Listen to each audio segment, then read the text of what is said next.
Stiamo cercando la risusette, che sarebbe la felce dolce, giusto Mauro? Sì. La felce dolce.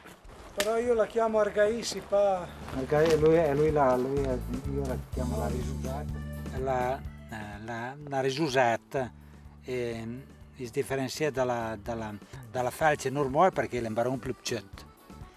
E le buone da mangiare. Usavo l'arbato e la mettevo a fermentare la florsa zambuc, d'altre erbe e facevano la biera, mandavo la biera.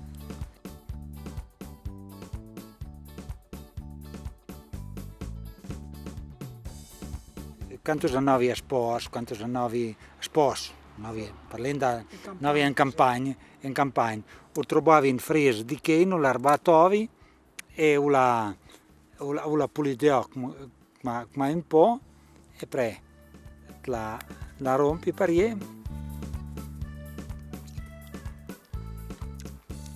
l'argaisi i creis del bocca, sul pins, sul blatons, donde la d'ombra e donde è umide, e i creis soprattutto del medio della roccia, perché sa reis la van del medio della mofla, del medio della roccia, e le facili hanno trovato molto bella grossa, e la spreng la reis per fare la tisana.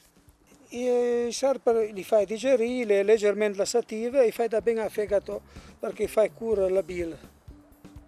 Poi mangiare per ieri, quando ne segna, metti un buco alla gola, la sceccio, la smoccia e la ciava un po' la segna. L'argaisi, polipodio o felce dolce.